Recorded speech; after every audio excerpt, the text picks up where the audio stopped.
শফিকুল ভাই, শফিকুল ভাই। আরে তুই ছোট কিভাবে হয়ে গেলি? আরে আমি আসার সময় এক বাবার পানি খেয়ে ফেলছি। শালা তুই আমার পানি খেয়ে ফেললি?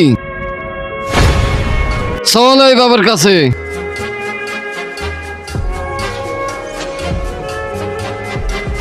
বাবা, আমার ভাইকে বড় করো। কিছুতেই করবো না, চলে যা, তা না হলে তোকেও ছোট বানিয়ে দিব।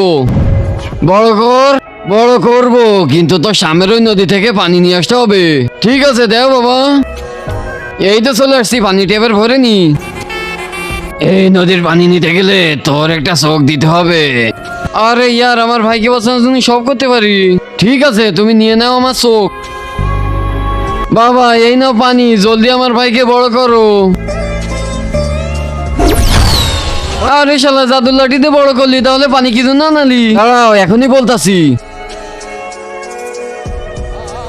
এবার মারো গুলি। কিন্তু তার আগে যে ভিডিওতে লাইক দিয়ে চ্যানেলটা সাবস্ক্রাইব করে দিবে, তার মা বাবার জন্য অনেকদিন বেঁচে থাকে। যে কমেন্ট করবে আই লাভ ইউ মা বাবা, তার জন্য মনের আশা পূরণ হয়ে যায়, আমিন।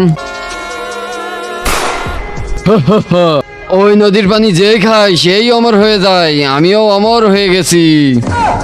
আরে শালা প্রথমে বললি না কেন তুই? আরে শালা প্রথমে বললে কি তুই পানি এনে দিতিস?